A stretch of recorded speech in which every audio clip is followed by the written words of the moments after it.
Being able to schedule videos on YouTube brings about so many new possibilities. It's exciting to be able to make a video and then to set it for release anytime between now and 2033.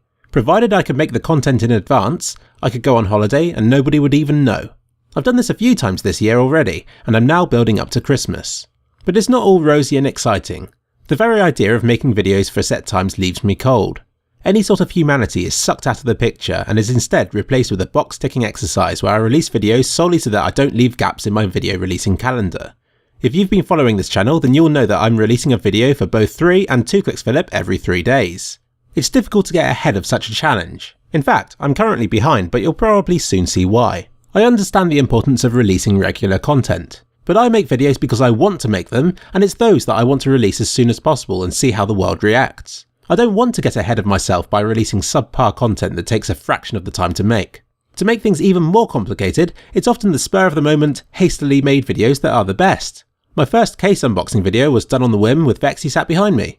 It took a fraction of the time, but was more watched and subscribed to than most of my content. My recent Train Shadow Era video was only released because my 2 kliksphilip video for the period was taking longer than expected. Not only was I able to throw in an amusing story about ice cream, but it also caught Valve's attention and they fixed the issue within days. There's a lot to be said for good ideas. It's only when I'm under pressure that I can think them up. The majority of my content isn't made from these. I usually opt for the slower, more reliable route of developing videos that take a lot of time and planning.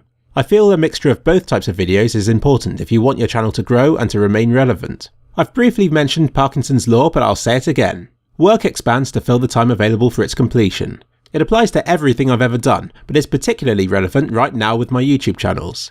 I always struggle, but just about achieve the targets I set myself, regardless of how much work I have to do. When you're given unobtainable goals within the workplace, I feel it's perhaps because of this law. You might not achieve the targets, but you'll probably do better than if the targets were easier. There is a limit to this, and I feel sometimes they're set just to give them an excuse to replace you with a cheaper employee.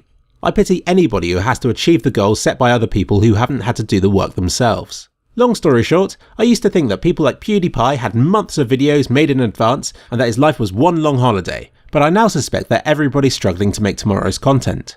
NerdCubed has pretty much said it himself, making the justification that he likes his content to be fresh. It's possible to momentarily get ahead of yourself, but the laziness you then encounter quickly beats you back to square one again. It is possible if it takes 15 minutes per video, but for anything worth watching, it'll take a better person than me to achieve it. For everything I release on 2 and 3 kliksphilip for the rest of the year, the cut-off date is Sunday. I may later add little bits to the videos, particularly when they rely on user comments like how will he die or case unboxings. See if you notice a drop in quality, or if somehow it magically gets better. Merry Christmas in advance.